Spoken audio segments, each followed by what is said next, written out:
లలో యెహోవా నా కాపరి. సంద్రములో సమరములో యెహోవా నా కాపరి. యెహోవా నా కాపరి, యెహోవా నా ఊపిరి, నాకు లేమి లేదు. లోయలలో లోతులలో యెహోవా నా కాపరి. సంద్రములో సమరములో యెహోవా నా కాపరి. పాచిక గల చోట పరుండ చేయును, పాచిక గల చోట పరుండ చేయును. శాంతికరమైన జలములకు నన్ను నడిపించును.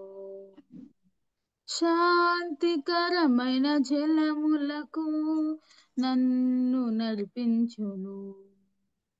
లోయలలో లోతులలో యెహోవా నా కాపరి. సంద్రములో సమరములో యెహోవా నా కాపరి. గాఢాంధకారపు లోయలలో సంచరించినను, గాఢాంధకారపు లోయలలో సంచరించినను, అపాయమేమీ కలుగదు నాకు, నీ తోడు నాకుండగా. అపాయమేమీ కలుగదు నాకు, నీ తోడు నాకుండగా. లోయలలో లోతులలో యెహోవా నా కాపరి. సంద్రములో సమరములో యెహోవా నా కాపరి. నా శత్రువు ఎదుట నీవు నాకు భోజనము, నా శత్రువు ఎదుట నీవు నాకు భోజనము సిద్ధపరచెదవు నీవు, నూనెతో ప్రోక్షింతువు. సిద్ధపరచెదవు నీవు, నూనెతో ప్రోక్షింతువు. లోయలలో లోతులలో యెహోవా నా కాపరి. సంద్రములో సమరములో యెహోవా నా కాపరి. చిరకాలము నేను యెహోవా సన్నిధిలో, చిరకాలము నేను యెహోవా సన్నిధిలో నివాసముండెదను నేను, నిత్యము జీవింతును. నివాసముండెదను నేను, నిత్యము జీవింతును. లోయలలో లోతులలో యెహోవా నా కాపరి. సంద్రములో సమరములో యెహోవా నా కాపరి. యెహోవా నా కాపరి, యెహోవా నా ఊపిరి, నాకు లేమి లేదు. లోయలలో లోతులలో యెహోవా నా కాపరి. సంద్రములో సమరములో యెహోవా నా కాపరి. అందరికీ వందనాలండి. వందనాలమ్మా, చక్కటి పాట పాడారు.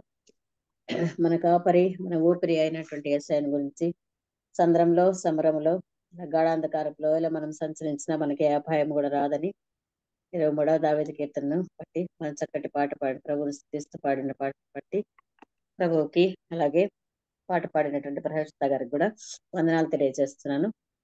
ఇప్పుడు మన మధ్యలో ఉన్నటువంటి ప్రసన్న కుమారి గారు మనకు వాక్య సందేశాన్ని అందిస్తారు.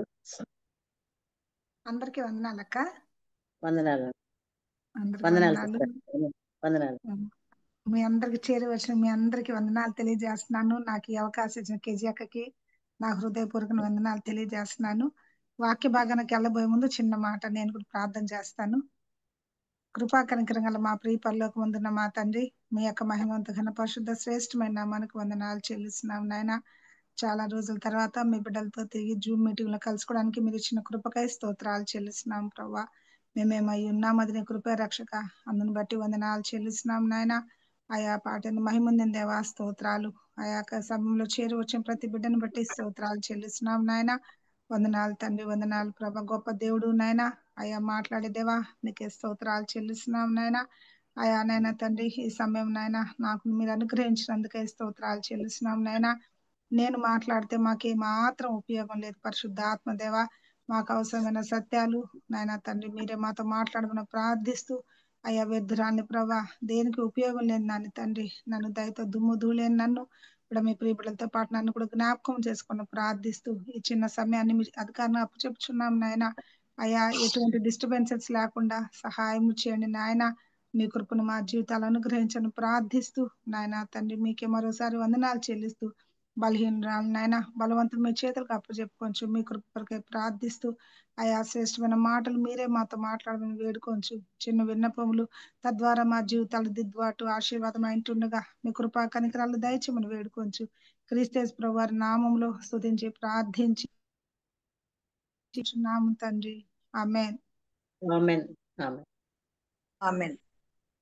అందరికి వందనాలమ్మ. మరోసారి ఇది మన వాక్య భాగానికి సహాయకరంగా మొదటి సమూయేలు 13వ అధ్యాయము,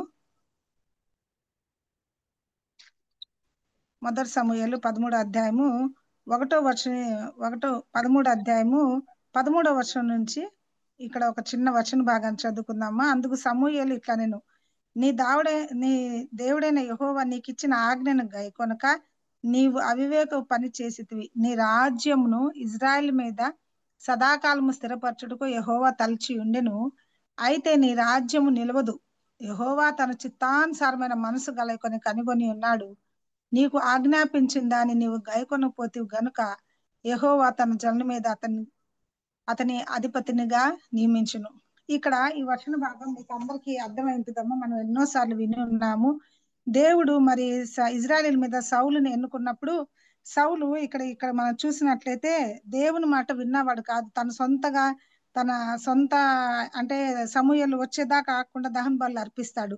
అప్పుడు అక్కడ దేవుడు సమూయేలు ద్వారా చెప్పిస్తాడు, అక్కడ నువ్వు మాట వినలేదు, నిన్ను రాజుగా ఉంచాలనుకున్నాను. చూడండి ఇక్కడ ఆ మాట, నీ దేవుడైన యెహోవా నీకు ఇచ్చిన ఆజ్ఞను నువ్వు గైకొనక నీవు అవివేక పని చేసితివి. నీ రాజ్యం ఇజ్రాయెల్ మీద సదాకాలం దేవుడైతే సౌలును రాజుగా చేయాలని దేవుడు తలిచి ఉన్నాడు. కానీ అతను దేవుని ఆజ్ఞకు గైకొనక తన సొంత నిర్ణయాలు తీసుకున్న వ్యక్తిగా ఇక్కడ మనం చూస్తున్నాం. ఇక్కడ మనకు కావాల్సిన సౌలు కాదు కానీ దావీదు. ఇక్కడ దావీదును మనం చూసినట్లయితే దావీదు మహారాజుని యెహోవా తన చిత్తానుసారమైన మనసు గలకొని కనుగొని ఉన్నాడంట. దేవుడు కనుగొని ఉన్నాడు, రాయించి పెట్టాడు. ఇక్కడ మన అపోస్తల కార్యాల్లో మనం ఒకసారి గమనించినట్లయితే అపోస్తల కార్యాలు అక్కడ ఒక మాట ఉంటుంది, 13వ అధ్యాయం 22వ వచనంలో, తరువాత అతన్ని తొలగించి దావీదును వారికి రాజుగా ఏర్పరచును, మరియు ఆయన నేను యెష్షయి కుమారుడైన దావీదును కనుగొంటిని, అతడు నా ఇష్టానుసారమైన మనుషుడు, అతడు నా ఉద్దేశంలో నెరవేర్చునని చెప్పి అతను గూర్చి దావీదు మహారాజు గురించి దేవుడు ఇక్కడ అపోస్తల కార్యాల్లో సెలవిస్తా ఉన్నారు. ఈ రోజు మనం కొద్ది మాటలు దావీదు మహారాజు గురించి కొద్ది మాటలు ఈ రోజు ధ్యానం చేసుకుందామమ్మా. మొదటి సమూయేలు 16వ అధ్యాయం మనం గమనించినట్లయితే మొదటి సమూయేలు 16వ అధ్యాయము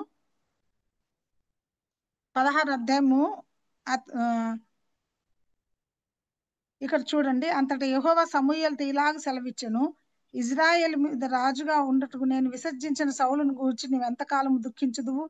నీ కొమ్మును తైలముతో నింపుము, బెత్లెహేముడైన యెష్షయి వద్దకు నిన్ను పంపుచున్నాను, అతని కుమారుల ఒక నేను రాజుగా నియమించుదును. మరి ఇక్కడ సమూయేలు గారితో వెళ్ళు, నువ్వు అక్కడికి వెళ్ళు, కొమ్మును తైలముతో నింపుకొని అతని దగ్గరికి వెళ్ళు, అతన్ని నువ్వు ఎన్నుకో అన్నప్పుడు అక్కడ మనం గమనించినట్లయితే చాలా చిన్నవాడు, అందరికంటే చిన్నవాడు దావీదు. అతన్ని ఎట్లా ఎన్నుకున్నాడంటే అతని గురించి ఇక్కడ మనం కొన్ని వర్షాలు చూసుకుందాము. ఇక్కడ 16వ అధ్యాయంలో చూసినట్లయితే అతని గురించి చెప్తా ఉన్నాడు. 18వ వచనంలో చిత్తగించు బెత్లెహేమైన యెషయా కుమారులు అతడు ఎటువంటి వాడంట.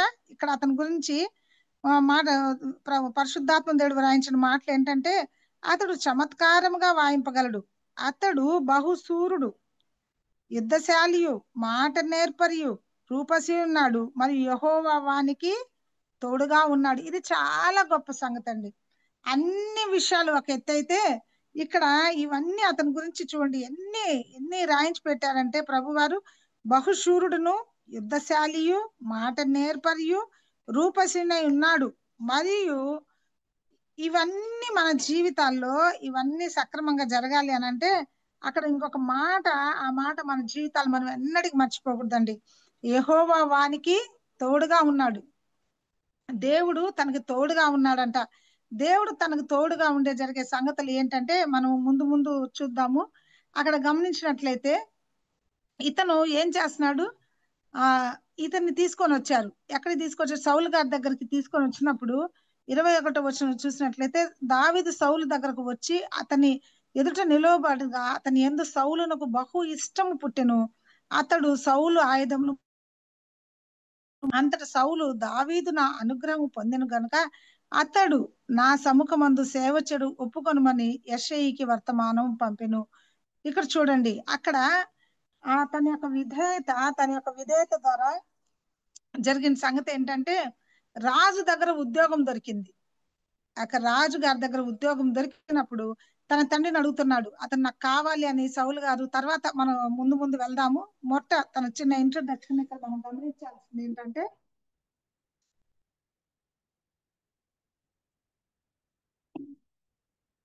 దేవుడు తోడుగా ఉంటే జరిగే సంగతులు ఏంటి అని అంటే దావీదు జీవితంలో ఇక్కడ మనం గమనించినట్లయితే అతను ఇష్టం పుట్టిందంట సౌలు గారికి. దావీదు మీద ఇష్టం పుట్టినప్పుడు ఏం జరుగుతుందంటే అక్కడ ఆస్థానంలో దేవుని యొద్దకు దురాత్మ వచ్చి సౌలును పట్టినప్పుడల్లా దావీదు సితారా చేత పట్టుకుని వాయింపగా దురాత్మ అతన్ని విడిచిపోయిను, అతడు సేద తీరి బాగాయను. ఇక్కడ చూసినట్లయితే తన యొక్క చర్యల ద్వారా తను చేస్తున్న పని ద్వారా ఆ యొక్క దురాత్మ సితార పట్టుకుని వాయించగానే ఆ యొక్క దురాత్మ వెళ్ళిపోతుందంట అక్కడి నుంచి. ఇక్కడ మనం ఎంత దావీదు మహారాజు దేవుడు ఎన్నుకున్న దగ్గర నుంచి అతని జీవితాన్ని మనం గమనించినట్లయితే అడుగడుగున ఎంత దేవునికి నమ్మకంగా, ఆ రాజు దగ్గర నమ్మకంగా ఉన్న వ్యక్తిగా మనం చూస్తా ఉన్నాము.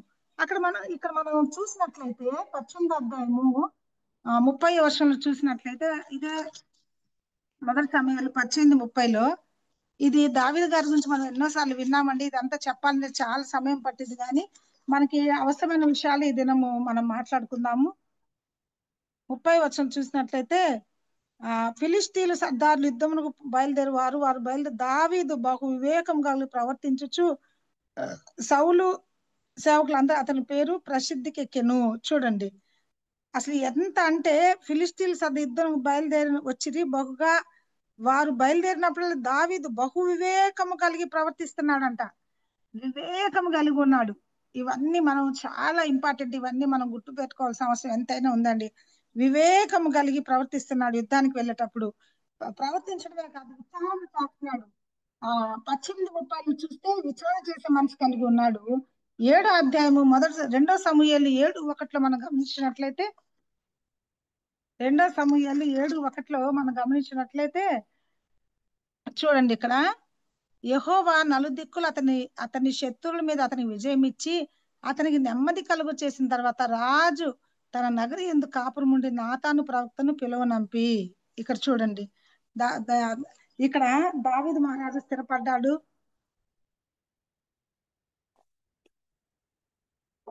స్థిరపడ్డ తర్వాత శత్రువుల మీద అతని విజయం ఇచ్చి నలుదిశలు నెమ్మది కలిగిందంట.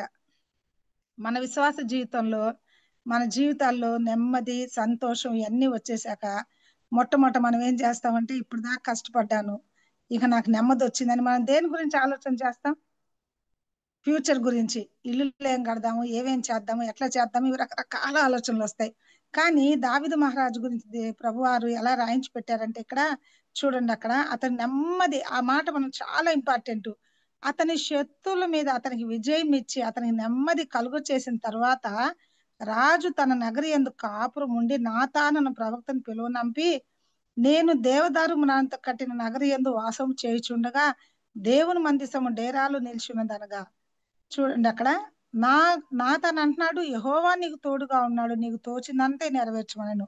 అయితే ఆ రాత్రి యెహోవాకు నాతాను ప్రత్యక్షమై సెలవిచ్చినదేమనగా, నీవు పోయి నా సేవకుడగు దావీదు ఇట్లనుము, యెహోవా నీకు ఆజ్ఞాపించినదేమనగా, నాకు నివాసముగా ఒక మందిరమును కట్టింతువా? ఐగుప్తులో నుండి నేను ఇజ్రాయిల్ను రప్పించిన నాటి నుండి నేటి వరకు మందిరంలో నివసింపక డేరాలను గుడారం నివసించి సంచరించి తిని, ఇజ్రాయిల్తో కూడా నేను సంచరించిన కాలమంతా నా జనులను పోషించి నేను ఆజ్ఞాపించి ఇజ్రాయిలుల గోత్రం ఎవరితోనైనా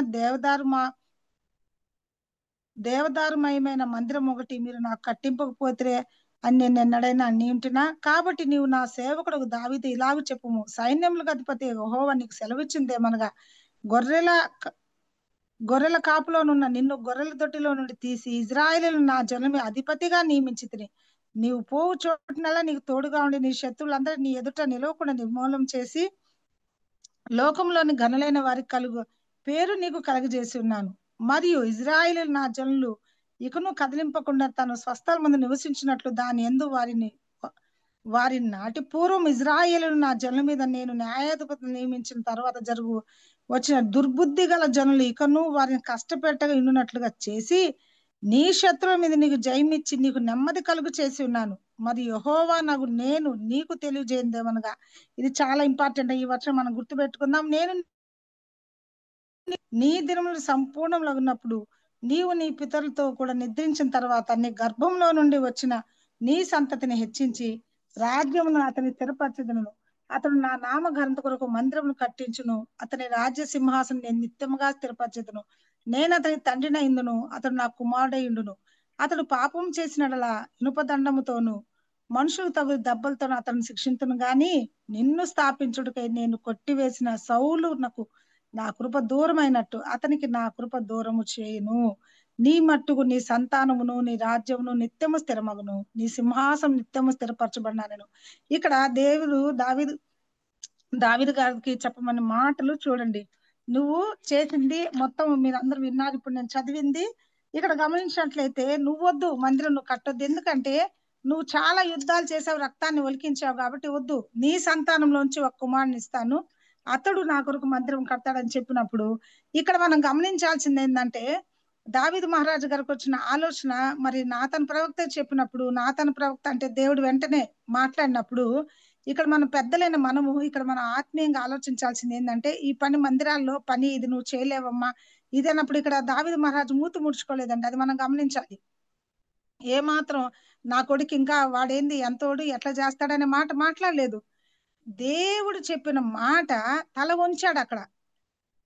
ప్రభువా నీ ఇష్టమే జరుగును గాక, నీ చిత్తమే జరగాలని తలదించిన వాడిగా ఉన్నాడు, లోబడ్డాడు దేవుని మాటకి. సరే ప్రభు అని అక్కడ ఏమడుగుతున్నాడంటే చూడండి, అక్కడ మనం గమనించినట్లయితే నిత్యం స్థిరమగును అన్నప్పుడు తనకు కలిగిన దర్శనం అంతా ఈ మాట చొప్పున నాతాను దావీదునకు వర్తమానము తెలియచెప్పాను. నాతాను చెప్పినప్పుడు అక్కడ ఏ మాత్రం కూడా ఫీల్ అయినడుగా లేడు అసలు. ఎంత చక్కగా సరే అని తను ఇక్కడ నాతాను చెప్పిన మాటలకి తలదించిన వాడుగా చూస్తున్నాం. ఈ రోజు మనం అంటే ఈ కొద్దిగా ఎందుకు చెప్పారంటే ఇది మనకు తెలుసు, కానీ ఈ రోజు మన వాక్య భాగానికి ఇది అవసరమైన సంగతి. ఇక్కడ తర్వాత మొదటి దిన వృత్తాంతాలకు వెళ్దాం. 29వ అధ్యాయాన్ని మనం గమనించినట్లయితే 29వ అధ్యాయము తర్వాత రాజైన దావీదు సర్వ సమాజంతో ఇలాగ సెలవిచ్చును, దేవుడు కోరుకున్న నా కుమారుడైన సొలొమోను ఇంకను లేత ప్రాయం గల బాలుడై ఉన్నాడు. కట్టబో ఆలయము మనుషునికి కాదు, దేవుడైన యెహోవాకే గనుక ఈ పని బహు గొప్పది. నేను బహుగా ప్రయాసపడి నా దేవుని మందిరమునకు కావలసిన బంగారపు పని బంగారమును, వెండికి ఇత్తడి పనికి ఇత్తడిని, ఇనుప పనికి ఇనుమును, కర్ర పనికి కర్రలను, గోమేదకు రాళ్లను, చెక్కుడు రాళ్లను, వింతైన వనము గల పలు విధమైన రాళ్లను, మిక్కిలి విలువ గల నానా విధమైన రత్నమును, తెల్ల చలువ రాయి విశేషముగా సంపాదించి తిని. మరియు ఇక్కడ మొట్టమొదటి గమనించినట్లయితే బహుగా ప్రయాసపడుతున్న దావీదుని చూస్తున్నాం. ఎంతగా ప్రయాసపడుతున్నాడు అంటే ఇక్కడ కట్టడానికి బహుగా ప్రయాసపడుతున్నాడు. దేవుని పని కొరకు బహుగా ప్రయాసపడిన దావీదు మహారాజు మనం చూస్తా ఉన్నాం. దేవుడు ఒక మాట చెప్పగానే నేనే కడతాను, పిల్లాడికి ఏం తెలుసు, నాకు చాలా ఎక్స్పీరియన్స్ ఉంది అనట్లేదు. అలానే ప్రభు మీరు ఎలా చెప్తే అలా. మరి దేవునికి ఒక మందిరం కట్టడానికి తన కుమారుని కొరకు అతను ఎంత సహకరిస్తున్నాడంటే ఆశ ఆశ. ఈ రోజుల్లో ఈ పని నువ్వు చెయ్యొద్దనంటే సంఘాల్లో ఎంత గొడవలు, పిల్లల్ని తీసుకొని రావు, పెద్దోళ్ళు అందరు మందిరం మానేసే వాళ్ళంగా ఉన్నాం. నువ్వు ఈ పని చెయ్యొద్దు, ఈ పని నీ వల్ల కాదు, వద్దు, ఇది అవసరం లేదు అని అంటే చాలా మొహాలు మార్చుకునే వారిగా ఉంటున్నారు. కానీ ఇక్కడ మనము ప్రోత్సహించే వారిగా ఉండాలి. ఏ స్థితి అయినా కూడా మనం నేర్చుకోవాల్సింది ఏంటంటే స్థానిక సంఘాల్లో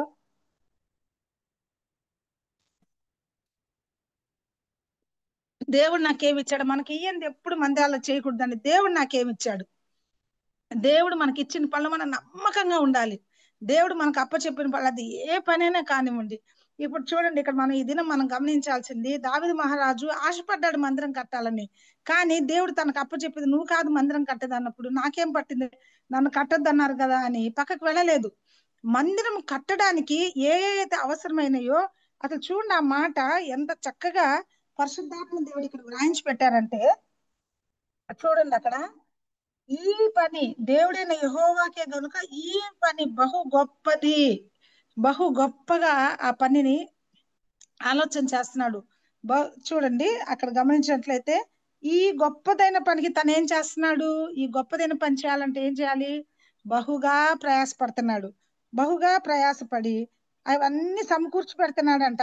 సమకూర్చి పెట్టడమే కాకుండా అసలు అతను ఎంత చక్కగా ఆ యొక్క పనిలో అక్కడ మొత్తాన్ని ప్రోత్సహిస్తున్నాడు. అక్కడ చూసినట్లయితే కింద, మరియు నా దేవుని మందిరం మీద నాకు కలిగి ఉన్న మక్కువ చేత నేను ఆ ప్రతిష్టమైన మందిరం నిమిత్తము సంపాదించిన వస్తువులు కాక నా సొంతమైన బంగారమును వెండిని నా దేవుని, చూడండి అసలు ఆ నా దేవుని మందిరము నిమిత్తము నేను ఇచ్చేదను అంటున్నాడు.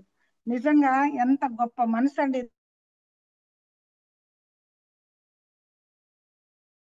మాట చూడండి, బహుగా ప్రయాసపడుతున్నాడు. ఎందుకు, నాకు కలిగి ఉన్న మక్కువ చేత. మందిరం మీద మనకు ఆశ ఉన్నదా, మందిరం పనుల మీద మనకు ఆశ ఉన్నదా? ఇక్కడ చూడండి ఏంటంటే దీనికంటే ముందు మనం గమనించినట్లయితే దావీదు మహారాజ్ దగ్గర ఏముందమ్మా, బోల్డ్ ఉంది, తెచ్చిస్తాడు, ఏం చేస్తాడు మనం అనుకోవచ్చు. కానీ తన జీవితాల్లో ఎన్ని శ్రమలు, ఎన్ని కష్టాలు తరం పడ్డాడు. సొంత మామ చేత ఎట్లా అంటే మామూలుగా తరం అట్లా ప్రాణ భయంతో కొండల్లో గుహల్లో దాక్కున్నాడు. అయినా కూడా దేవుణ్ణి అయితే విడిచిపెట్టిన వాడు కాదు తన శ్రమంలో కూడా. తర్వాత తన కుమారుడు ద్వారా తరం పడ్డాడు. మొదటేమో మామ చేత తరం పడ్డాడు, తర్వాత తన కుమారుడు రాజ్యానికి ఆక్రమించుకున్నప్పుడు కొండల్లో అసలు ఎంత ఆ సిచ్యుయేషన్ మనం ఆలోచన చేస్తే.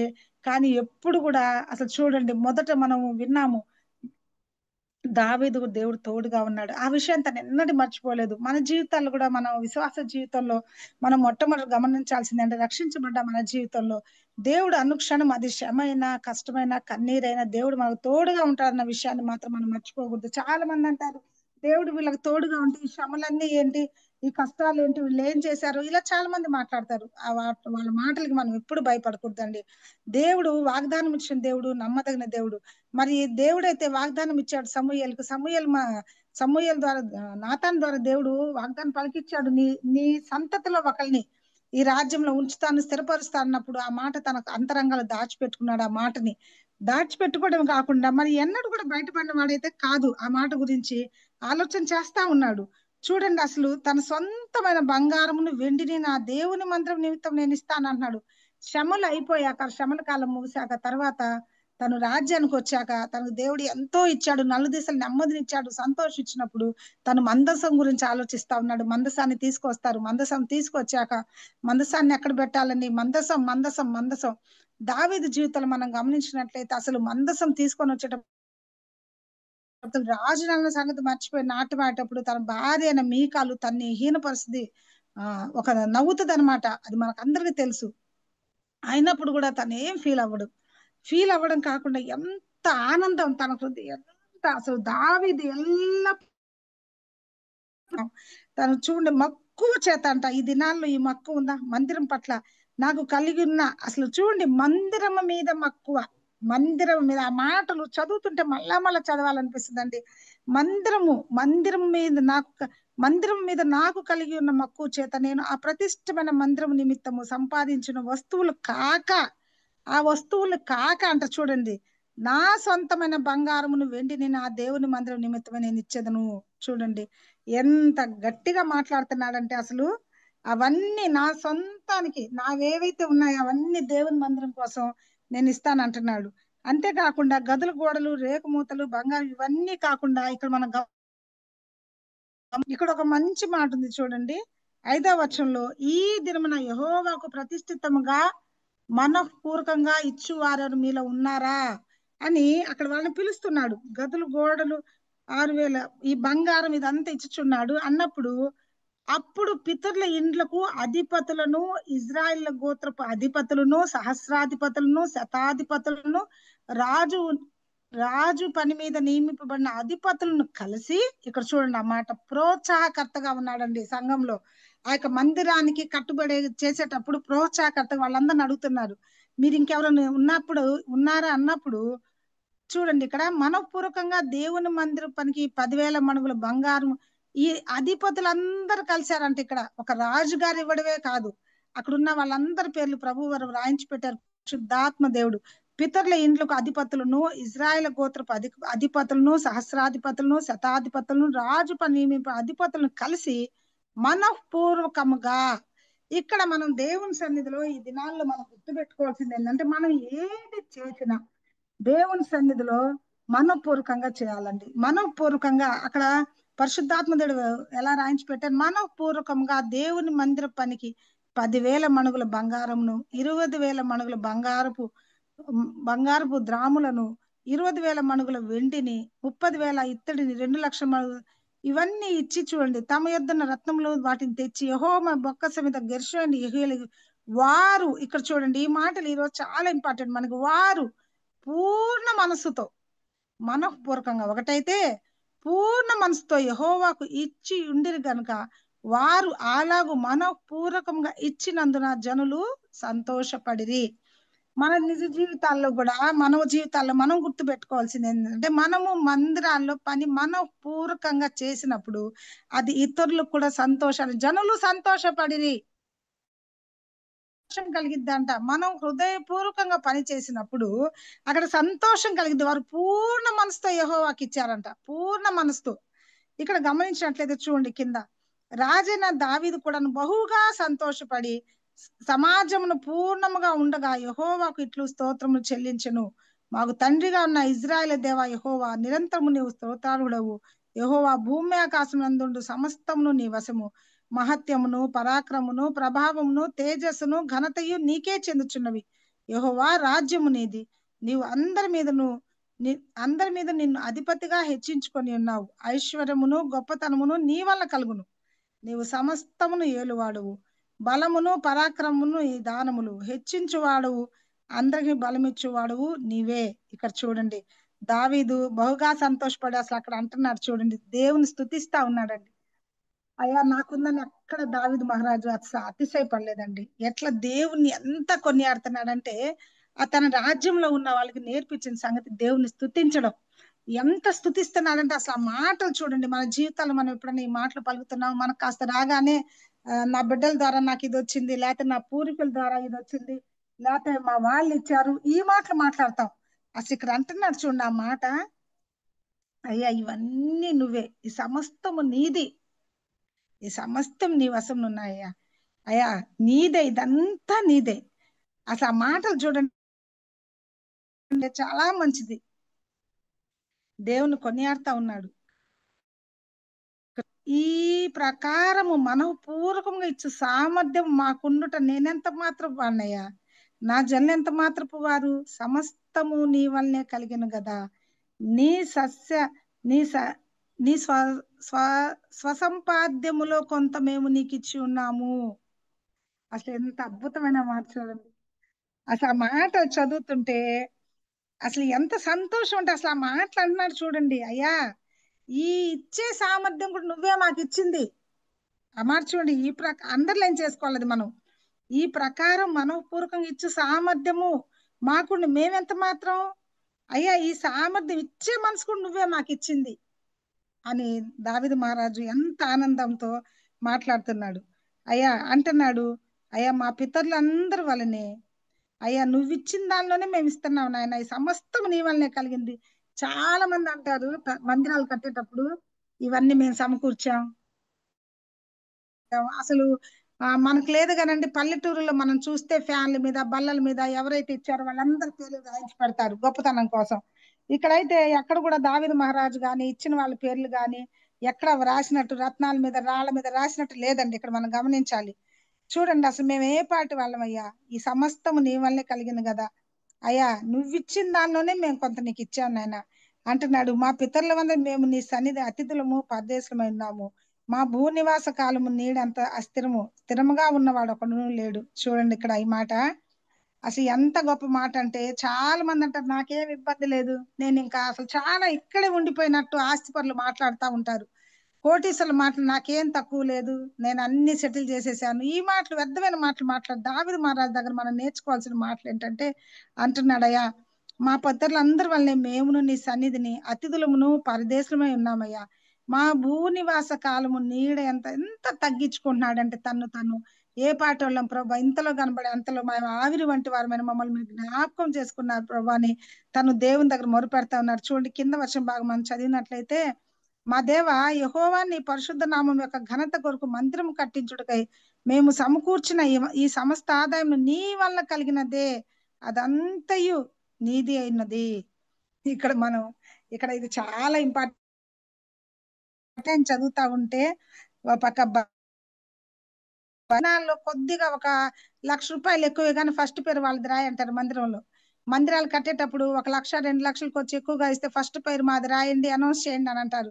కానీ అసలు ఇక్కడ దావీదు మహారాజు గారి జీవితాలు మనం గమనించినట్లయితే, అయ్యా ఇదంతా ప్రభా, ఇదంతా నీది నీది నువ్విచ్చింది మనమేమంటాం, మా పిల్లలు మా వాళ్ళు ఇచ్చింది వీళ్ళు ఇచ్చింది, మా బిడ్డలు అక్కడ ఫారిన్ వెళ్ళి పంపించారు, ఇక్కడి నుంచి పంపించారు, మేము ఇచ్చాం, ఇది ఇచ్చాం అని మాట్లాడు. ఎవరిస్తే మనం ఇస్తున్నాం, ఇదంతా నీదయ్యా అని మనం ఎప్పుడన్నా అనగలుగుతున్నామా?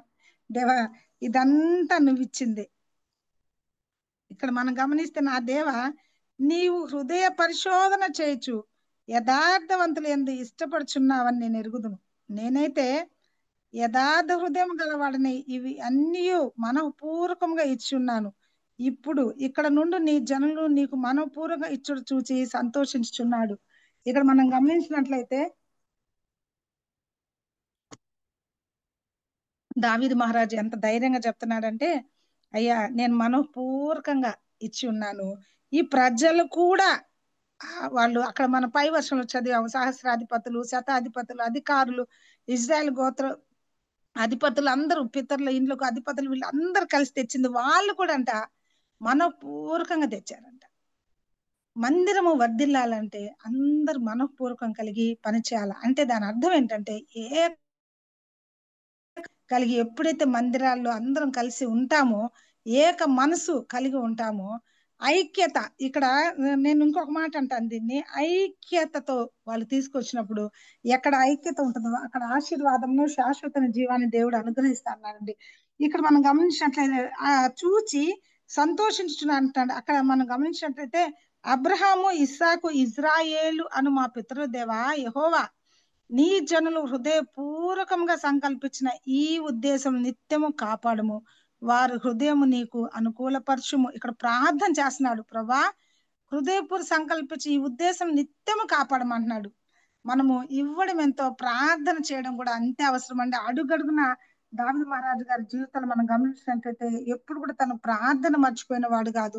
దేవుని స్తుతించడం, ఎల్లవేళ దేవుని స్తుతిస్తా, తన కష్టకాలంలో నష్టాల్లో దేవుని స్తుతిస్తానే ఉన్నాడు, స్తుతించేవాడిగా మనం చూస్తా ఉన్నాము. వారి హృదయం నీకు అనుకూలపరచుము, నా కుమారుడైన సొలొమోను నీ ఆజ్ఞలను, నీ శాసనము, నీ కట్టలను గైకొనుచు వాటన్నిటిని అనుసరించినట్లు నేను కట్టదలిచిన ఈ ఆలయంను కట్టించినట్లు అతనికి నిర్దోషమైన హృదయమును దయచేయము. అసలు చూడండి, అసలు ఈ మాటలు చూడండి, అసలు అవి చదువుతుంటే మన జీవితాలు ఇటువంటి ప్రార్థన ఉందా? అసలు ఎట్లా అంటే, నా కుమారుడైన ఇవన్నీ ప్రభా సొలొమోను కూడా దేవుడు జ్ఞానం ఇవ్వాలని చెప్పి ఇక్కడ ప్రార్థించే తండ్రిగా మనం చూస్తా ఉన్నాం. మన బిడ్డల భవిష్యత్తు కోసం, మన బిడ్డలకి ఏం కావాలో దేవుని జ్ఞానం, ఈ లోకంలో అన్ని జ్ఞానాలు అడుగుతా ఉండి దైవ జ్ఞానం కావాలని మన బిడ్డల కోసం ప్రార్థించే తల్లిదండ్రులుగా ఉన్నాము మనం. మరి భవిష్యత్ దినాల్లో ఆలయం అంటే ఒక మనిషి, ఆ దేవుడు ఏమంటున్నాడు, మనల్ని హృదయమే ఆలయం అంటున్నాడు దేవుడు. మీ శరీరము దేవుని ఆలయం అని మీరు ఎరగరా? ఆ దినాల్లో, పాత నిబంధన దినాల్లో అయితే మందిరాలు కట్టారు, కానీ ఈ దినాల్లో ఒక మనిషి, మరి దేవుడు తన స్వరక్తం ఇచ్చి కొన్నాడు ఈ యొక్క మనుషుల్ని. కొన్నప్పుడు వీళ్ళని కట్టడానికి జ్ఞానం ఇవ్వమని మనం ఆత్మీయ జ్ఞానం కోసం దేవుణ్ణి అడగాలండి. మన బిడ్డలకు కూడా ఆ జ్ఞానం ఇవ్వమని మరి దావీదు మహారాజు అయితే అడుగుతా ఉన్నాడు, అతని జ్ఞానం ఇవ్వయా. ఇవన్నీ అసలు ఆ మాటలు చూడండి, మనం అండర్లైన్ చేసుకోవాలి. నిర్దోషమైన హృదయం అతనికి నిర్దోషమైన హృదయం దయచేయము. చూడండి అక్కడ కింద ఈలాగ పలికిన తర్వాత దావీదు, ఇప్పుడు మీ దేవుడైన యెహోవాను స్తుతించుడని సమాజకులందరితో చెప్పగా వారందరూ తమ పితరుల దేవుడైన యెహోవాను స్తుతించి యెహోవా సన్నిధిని రాజు ముందర తల వంచి నమస్కారము చేసిరి.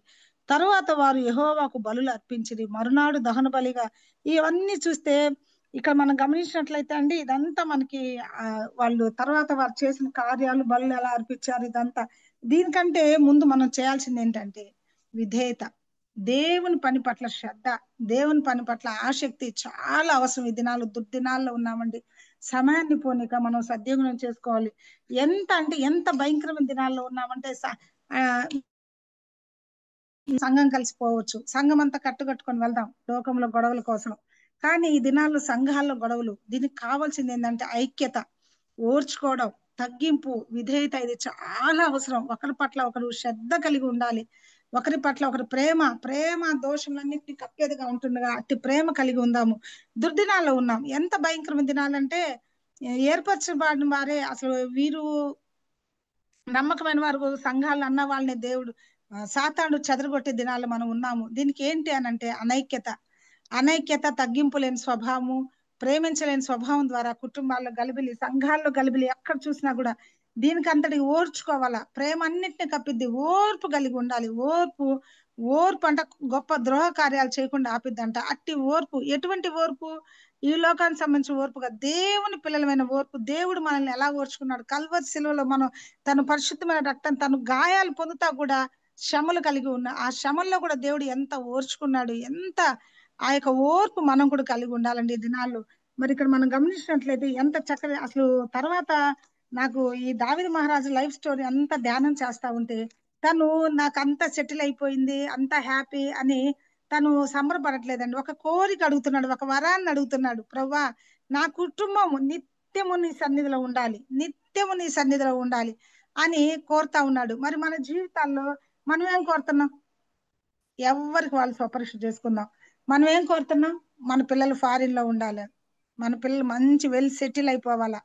ఆ మందిరం చాలా మంది అంటున్నారండి. చాలా బాధ కలిగే సంగతి ఏంటంటే దేశ విదేశాల్లో ఉంటున్నారు పిల్లలు. పిల్లలు అక్కడ వర్షిప్ ఉందా, ఆరాధన చేసే బిడ్డలు దూరంగా వెళ్ళిపోతున్నారు. ఏంటమ్మా అక్కడ వర్షిప్ ఉందంటే లేదు, అంత అవకాశం ఏదో వీలైనప్పుడు వెళ్తున్నాం. మరి వీలైనప్పుడు ఉద్యోగానికి వెళ్తే జీతం ఇస్తారా వాళ్ళు? ఇవ్వరు కదా. దేవుడు అంటే భయం లేనితనం.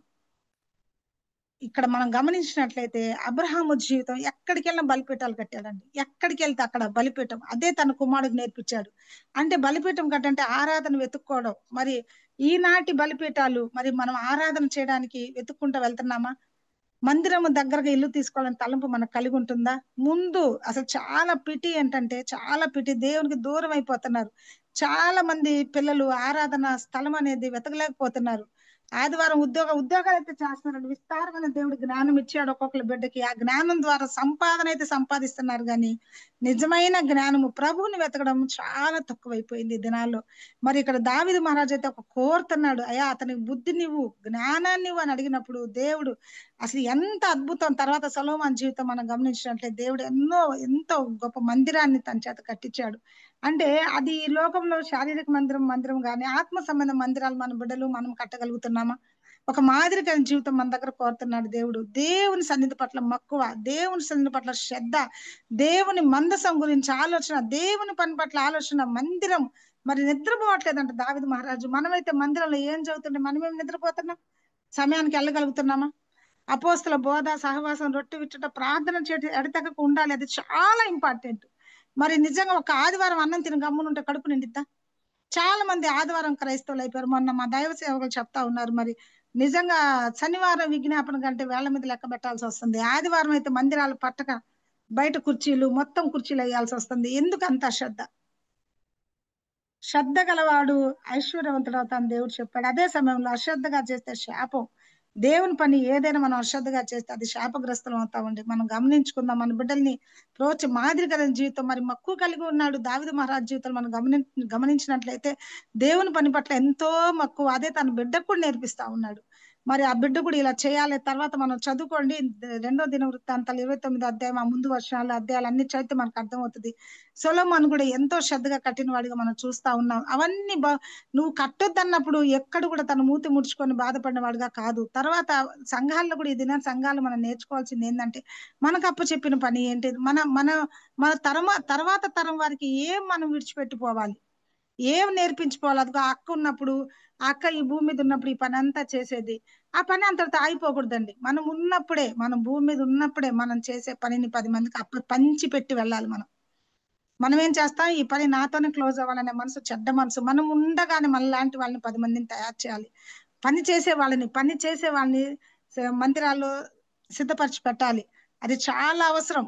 అది ఎంత అవసరం. నీకు ఇచ్చిన తలాంతు అంటే ఇక్కడ మనం గమనించాల్సింది, మనకు దేవుడు ఇచ్చిన తలాంతులు అక్కడ రాసి ఉంటది. తలాంతుల గురించి సంఘం యొక్క క్షేమాభివృద్ధి కొరకు అనేకులకు ప్రయోజనకరంగా మన యొక్క తలాంతులు వాడబడే వారం, అవి వినియోగించబడేవిగా ఉండాలి. ఎందుకంటే అనేకులు ప్రయోజనార్థం అంటే ఇప్పుడు మన పని ముగిగి మనం వెళ్ళిపోయినా కూడా ఆ అక్క ఉన్నప్పుడు ఈ పని చేసేది ఆ పని ఆగిపోకూడదండి. అక్కడ మనం ఈ భూమి మీద ఉండగానే మనం అనేకులు మనం ఆరిపోయే లోపు ఒక కొవ్వొత్తి అది ఆరిపోయే లోపు ఎంతో కొవ్వొత్తుల్ని అది వెలిగిస్తుంది. మన జీవితాలు కూడా మన యొక్క లైఫ్ టైం అయిపోయే లోపే దేవుడు మనకి ఏం అప్పచెప్పాడు, ఏ పని ఇచ్చాడు, ఆ పనిని ఎలా చెయ్యాలి అని అంటే నమ్మకంగా రేపు దేవుని ఎదుట మనం నిలబడినప్పుడు కూడా బలా నమ్మకమైన మంచి దాసురాలు అనిపించుకొని ధైర్యంగా ఆయన ముందు తలెత్తుకునే వారంగా ఉండాలి. దానికోసం మనం శ్రమ పడాలి, బహుగా ప్రయాసపడాలి. అసలు చూడండి, అది బహు గొప్పది. ఏది బహు గొప్పది?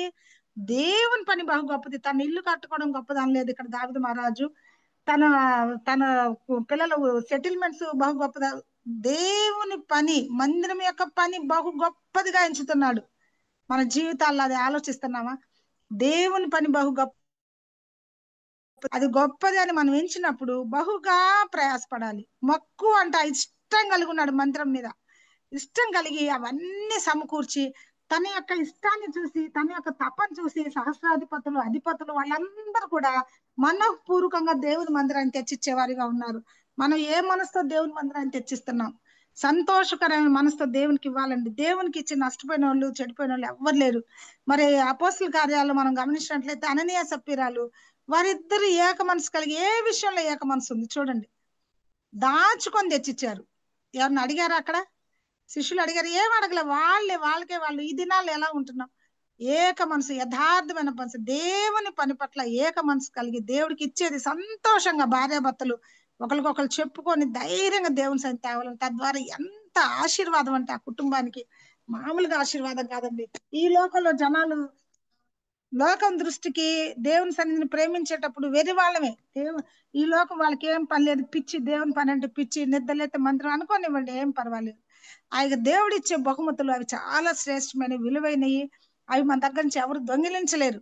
ఈ లోకంలో డబ్బులైనా కానీ దేన్నైనా దొంగిలించగలరేమో కానీ దేవుడిచ్చే పనిని ఎవరు దొంగిలించలేరండి. దేవుడిచ్చే నీ పనికి జీతం ఉన్నది, బహుమానం ఉన్నది అంటున్నాడు దేవుడు. మరి దేవుని దగ్గర జీతాలు బహుమానాలు తీసుకున్నట్టు మనం పని చేస్తున్నామా? ఇతరుల కొరకు ప్రార్థన చేస్తున్నామా? ప్రయాసపడుతున్నామా ఇతరుల కొరకు? ఏదైనా వాళ్ళు కష్టంలో ఉంటే వాళ్ళని ఆదుకుందామని ఆలోచన కలిగి ఉంటున్నామా? వాళ్ళని ఆదరించే వాళ్ళంగా ఉంటున్నామా? దేవుడు ఇవన్నీ మన దగ్గర నుంచి కోరుతా ఉన్నాడు. అవన్నీ మనం చేయకుండా నాకు ఆశీర్వాదాలు రావాలంటే అది ఏమాత్రం మంచిది కాదు. మనము శ్రద్ధ కలిగి ఉందాం. దేవుడు ఏం కోరుతున్నాడు మన దగ్గర? మరి ఇక్కడ దావీదు మహారాజు జీవితం మనం చూసినట్లయితే ఎంతో శ్రద్ధ, అసలు ఆయన లైఫ్ స్టైల్ మనం చదివినట్లయితే ఒకప్పుడు దావీదుకి దేవునికి ఇష్టం లేని పని చేశాడు, పశ్చాత్తాపడ్డాక దేవుడు తన్ని ఎంతగా హెచ్చించాడంటే మన జీవితాలు కూడా బలహీనతలు ఉండొచ్చు, కానీ ఆ బలహీనత తన అతిక్రమను ఒప్పుకొని ఒప్పుకోవాలి దేవుని సన్నిధిలో. ఒప్పుకొని వాటిని విడిచిపెట్టినప్పుడు వర్ధిల్లుతాడు. దావీదు మహారాజు కూడా వాటిని ఒప్పుకొని విడిచిపెట్టేశాడు, వర్ధిల్లాడు. ఎంత వర్ధిల్లిన తర్వాత ఎంత మక్కువ కలిగి ఉన్నాడు. అతని దేవుడు తోడుగా ఉన్నాడు. ఎప్పుడు దేవుడు తోడుగా ఉంటాడు? మనకి ఆ మక్కువ ఉండాలి, దేవుని సన్నిధి అంటే ఇష్టం ఉండాలి. అసలు చూడండి, చాలా మంది ఏదైనా ఊర్లో వెళ్ళాలంటే అర్ధరాత్రి అయినా వెళ్తాం. ఆల్నైట్ ప్రేయర్ పెట్టారంటే వేళ మీద లెక్క పెట్టచ్చు ఆల్నైట్ ప్రేయర్కి వచ్చేవాళ్ళు. అదే మీరు నైట్ ట్రైన్ ఎక్కాలి, ఆ ఊరు వెళ్ళాలంటే దోమలు కుడుతున్నా చీమలు కుడుతున్నా వెళ్ళి స్టేషన్ లో కూర్చుంటాం. అది మనకి ఇష్టం కాబట్టి. మందిరం అని అంటే మాత్రం పిల్లల్ని తేము, వస్తాం. ఎప్పుడు వస్తామంటే పాటలన్నీ అయిపోయాక వస్తాం. ఇంకా లాస్ట్ లో ప్రార్థన చేసేటప్పుడు వస్తాం. దేవుడు ఇష్టపడతాడా ఇవి? చాలా చాలా ఈ దినాల్లో సంఘాలు జరుగుతుంది ఏంటంటే మిగతా కుడిలు వేళ్ళు లెక్క, వేళ్ల మీద లెక్క. మక్కువ లేదు మనకి, మందిరం పని పట్ల మక్కువ లేదు, శ్రద్ధ లేదు, ఆసక్తి లేదు. మరి దేవుడు అన్నాడు, శ్రద్ధ గల వాళ్ళని నేను ఐశ్వర్యవంతం చేస్తాను అన్నాడు. మరి ఈ దినాల్లో దుర్దినాలు ఉన్నాం. దేవుని ప్రేమిద్దాం, దేవుని పనిని ప్రేమిద్దాం. మరి దావీదు మహారాజు ఎంత శ్రద్ధ కలిగి అన్ని మనం అవన్నీ ఒకవేళ మన దగ్గర లేకపోవచ్చు కానీ, ఒకవేళ మన దగ్గర లేవమ్మా మనసు అనొచ్చు కానీ, అదే కాదండి, ఆత్మీయమైన పని ఎంతో ఉంది మనం చేయాల్సిన పని. ఎవరికి వాళ్ళు మనం చెక్ చేసుకుని, దేవుడు మన అందరికి ఎవరికి తలాంతులు ఇచ్చాడు, ఎవరికి వాళ్ళని చెక్ చేసుకుందాం. దుర్దినాల్లో ఉన్నాం, సమయాన్ని పోనీయకుండా ప్రార్థన సహాయం, ఇతరులకు ఒక మాట సహాయం, ఒకటి ఆదరించడం, హెచ్చరించడం, ప్రోత్సహించడం. మరి ఇక్కడైతే దావీదు మహారాజు ప్రోత్సహిస్తా ఉన్నారు. అక్కడ ప్రోత్సహించినప్పుడు వాళ్ళందరూ మనపూర్వకంగా తెచ్చారంట. ఇక్కడ మనము ఇంకోటి కూడా మనం గుర్తు పెట్టుకోవాల్సింది, సమయం అయిపోతుంది. ఇక్కడ మనం దావీదు మహారాజు మనపూర్వకంగా చేసిన అని ఉంది అక్కడ. కింద వచ్చిన భాగాలు మనం చదివినట్లయితే వాళ్ళు కూడా మనపూర్వకంగా, హృదయపూర్వకంగా రాసింది. అంటే మనము చెప్పే మనం పూర్వకంగా చేసినట్లయితే, మనం ఎవరికైనా చెప్తుంటే మనం ధైర్యంగా చెప్పగలం, నేను చేశాను మీరు కూడా చెయ్యండి. మనం చెప్పేది సరిగా చేయకుండా సరిపోదండి. మనం ఎప్పుడైతే నమ్మకంగా యథార్థంగా చేస్తామో వెనక వాళ్ళకి మనం చెప్పడానికి కూడా ఆస్కారం ఉంటుంది. కాబట్టి మనము చెప్పబోయే మనం కూడా ధైర్యంగా చేద్దాం దేవుని పని. చాలా సమయం కొద్దిగా ఉంది. అపవాది గర్జించు సింహం ఎవరిని మిరుగుతున్నాను తిరుగులాడుచుండగా వారి యొక్క కుతంత్రాలు ఎరగని వారం కాదు గాని, మరి మనమందరము దేవుడు మనకిచ్చిన పనిలో నమ్మకంగా చేద్దాం. ఏ సంఘాల్లో ఎవరిని ఎక్కడ పెట్టాడు దేవుడు మనకిచ్చిన తలాంతుల్లో, మరి మనకు చెప్పిన పనిలో నమ్మకం కలిగి ఉందాము. దేవుడు మనం ఈ లోకాన్ని దాటిపోకముందే ఏం తీసుకెళ్తామండి? ఒక మాదిరి నుంచి పోవాలి మనం ఇక్కడ. ఎస్, మన పని దేవుడు, అయ్యా నువ్వు నాకు చెప్పిన పనిలో నాకు శక్తిని అడుగుదాం దేవుణ్ణి, నాకు బలం ఇవ్వయ్యా, నేను చేయాలి అండి. సోమరితనం వద్దు. సోమరి వలన దారిద్రత పరిగెత్తుకొని వచ్చును అన్నాడు. ఆత్మీయమైన దారిద్రత కావచ్చు, అది ఏదైనా కావచ్చు, మన సోమరితనం వద్దు. దేవుడు మన దగ్గర ఏం కోరుతున్నాడు, అసలు మనల్ని ఎందుకు నిర్మించుకున్నాడు? ప్రభుకు అందుబాటులో ఉందాం. ప్రభా నేను నీకు అందుబాటులో ఉంటానయ్యా. అందుబాటులో ఉన్నప్పుడు దేవుడు ఖచ్చితంగా మనం వాడుకోవడానికి ఇష్టపడతాడు. చాలా మంది అంటారు వాళ్ళని దేవుడు వాడుకుంటున్నాడు. ఎందుకు వాడుకుంటున్నాడు? వాళ్ళు అందుబాటులో ఉన్నారు. నువ్వు నేను అందుబాటులో ఉన్నప్పుడు దేవుడు మనల్ని కూడా వాడుకోవడానికి ఇష్టపడుతున్నాడు. దేవునికి దగ్గరగా జీవిద్దాం. దేవుడు దగ్గరగా ఉన్నప్పుడు దేవుడు మనకు తోడుగా ఉంటాడు. దేవుడు మనకు అప్పచేసిన పనిలో మరి ముఖ్యంగా దేవుడు మనతో మనకు ఆయన తోడుగా ఉండాలంటే ఆయనతో మనం ఆయనలో అంటుకట్టబడి ఆయనలో నిలవాలి, ఫలించాలి. మన ఫలం బహుగా నిలిచి ఉండాలంటే ఆయనతో అంటుకట్టబడాలి. అంటుకట్టబడినప్పుడు ఆయన యొక్క సువాసన మన జీవితాల్లో కూడా కనబడిద్దండి. శ్రమలో దేవుడు తోడుగా ఉంటాడు. ఏం మనం కృంగిపోవాల్సిన పని లేదు. దావీదు మహారాజు జీవితాన్ని మనం గమనించినట్లయితే తన శ్రమల్లో దేవుడు ఎంత తోడుగా ఉన్నాడంటే, అసలు ఎంతో కన్నీరు, ఎంతో తన జీవితాన్ని మనం గమనించినట్లయితే తన జీవితం అంతా శ్రమల లోయలో పడిపోతున్నప్పుడు కూడా ఎప్పుడు కూడా కృంగిపోయిన వాడు కాదు. అసలు అది ఆ చాప్టర్ అంతా మనం చదువుతా ఉంటే అసలు చాలా సమయం పట్టింది. కానీ అసలు దావీదు మహారాజు గారి జీవితంలో మనము నేర్చుకోవాల్సిన సత్యాలు ఎన్నెన్నో. ఎక్కడ ఒకసారి షిమి వచ్చి తను తిడతా ఉన్నప్పుడు తను అంటున్న మాట, దేవుడు నన్ను ఆశీర్వదించడానికి అతను అక్కడ ఉంచాడు, తిట్టనివ్వండి అంటాడు. ఎంత అద్భుతమైన మాట చూడండి. ఆ మాట మనల్ని ఎవరైనా ఒక మాట అనగానే మనం ఫైటింగ్కి వెళ్ళిపోతాం. అక్కడ దావీదు మహారాజు గారి జీవితంలో మనం నేర్చుకోవాల్సింది, నన్ను దేవుడు ఆశీర్వదించడానికి ఉంచాడని తిరిగి ఒక్క మాట కూడా, సౌలుని చంపడానికి అవకాశం ఉన్నా కూడా అభిషేకించిన వ్యక్తిని నేను చంపననేసి వెనక్కి తిరిగి వచ్చాడు. అసలు తన జీవితం మనం ఎంత రోల్ మోడల్ అండి, ఎంత మాదిరికరమైన జీవితం. పశ్చాత్తాపడమే కాదు, దేవుడు సరి చేస్తుంటే సరి చేయబడడానికి ఇష్టపడిన దావీదు మహారాజు మనం చూస్తా ఉన్నాం. లోబడ్డాడు, దేవునికి లోబడినప్పుడు దేవుడు అద్భుతంగా దావీదు మహారాజ్ జీవితంలో, వద్దయ్యా నువ్వు మందిరం కట్టొద్దు అన్నప్పుడు ఎక్కడ కూడా మనసు చిన్నపుచ్చుకున్నవాడు కాదు. ఓకే, తలదించి తన తర్వాత వారు ఏం చేయాలనే పనికి తను ప్రయాసపడిన వాడుగా, అసలు మక్కువ అంటే అసలు ఆ మాటలు ప్రయాస, బహుగా ప్రయాసపడ్డాడు, మక్కువ కలిగి ఉన్నాడు, మనపూర్వకంగా చేస్తాడు. ఆ మాటలు చూడండి, అతని గురించి ఎన్ని మాటలు దేవుడు అసలు అసలు అంటున్నాడు. నా హృదయానుసారుడు అంటున్నాడు ప్రభు వారు, పరిశుద్ధాత్మ దేవుడు. ఓ దావీదు మహారాజు గురించి మాట్లాడే మాట సాక్ష్యం తెలుసా? దావీదు నా హృదయానుసారుడు. ఆ మాట చూడండి ఎంత ధైర్యంగా, అసలు దావీదు జీవితంలో అసలు తను ఎంత ధైర్యంగా ఉన్నాడు. దేవుని సన్నిధిలో నిలబడి మాట్లాడుతున్నాడు, వెళ్ళి అడుగుతున్నాడు దేవుని దగ్గర. తను తప్పు చేసినప్పుడు నిజంగా తప్పు సరి చేసుకోవడానికి జీవితాల్లో ప్రతి ఒక్కరి జీవితాల్లో లోటుపాట్లు ఉండొచ్చు అని నేను కాదన్న, కానీ సరి చేసుకోవడానికి ఇష్టపడాలి. ఎప్పుడైతే మనం సరి చేసుకోవడానికి ఇష్టపడతామో దేవుడు దాన్నే చూసేది. మరి దావీదు యొక్క జీవితాన్ని మనం గమనించినట్లయితే, మహారాజు గారి జీవితంలో తను సరి చేసుకోవడానికి ఇష్టపడ్డాడు కాబట్టి దేవుడు అతన్ని అసలు అతని గురించి ఓ పెద్ద పేజ్ రాసి పెడితే అసలు ఎన్ని చమత్కారంగా రూపసి, అసలు ఒకటి కాదు రెండు కాదండి, ఎన్ని ఇచ్చాడు మంచిగా. అసలు తన మరణం కూడా మనం గమనించినట్లయితే, ఒక్కసారి ఇది చదివి నేను ముగిస్తాను. 2వ దినవృత్తాంతాల్లో మనం గమనించినట్లయితే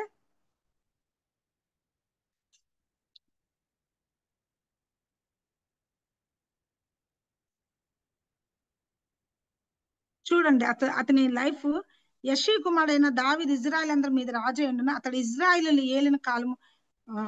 మొదటి దినవృత్తాంతాలు 29వ అధ్యాయం 26వ వచనం గమనించినట్లయితే, అతడు ఇజ్రాయేలు ఏలిన కాలము 40 సంవత్సరములు, హెబ్రోన్లో 7 సంవత్సరములు, యెరూషలేములో 33 సంవత్సరాలు అతడు ఏలెను.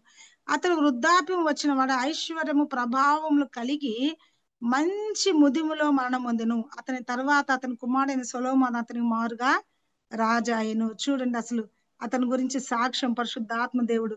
అసలు మంచి ఐశ్వర్యము ప్రభావములు కలిగి మంచి ముదిములో మనం ఉందినంట. దేవుడు ఎంత మంచిగా తన గురించి సాక్ష్యం చెప్తా ఉన్నారంటే, హృదయపూర్వకంగా దేవుని సన్ని వెతికిన వాడుగా ఉన్నాడండి.